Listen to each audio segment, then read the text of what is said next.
İlkbaharlarda biz yayla olarak bu Derecek Yaylası bizim köyün akrabalarımızın yaylasıdır. Buraya gelip mesela burada koyunlarımızı kırkıyoruz.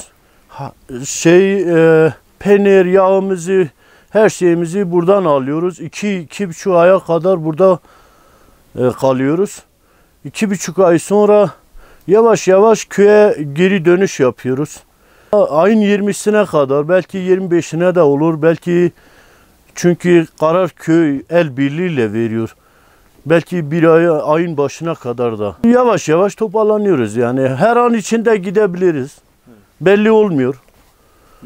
Ondan sonra köye geri dönüş yapacağız. Hayvanlar yayana gidecek. Biz de kamyonlarla yüklenip tekrar köye geri dönüş yapacağız. Bu sene çok güzeldi.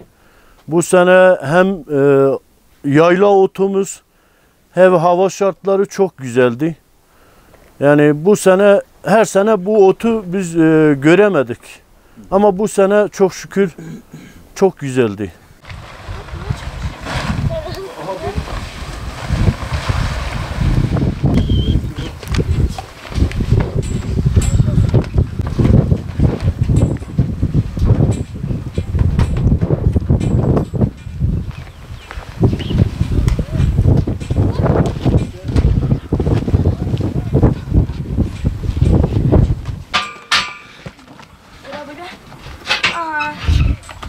Bunu götür, bu araya bırak. Tamam, hadi bu. Abi sen bırak onu. Ah.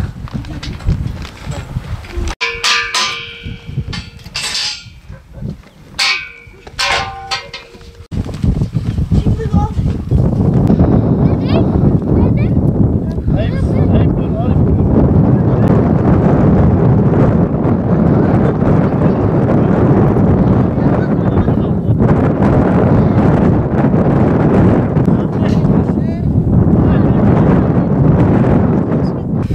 Abi uçağı iki ne yapın? Abi kardeş de razı. Valla biraz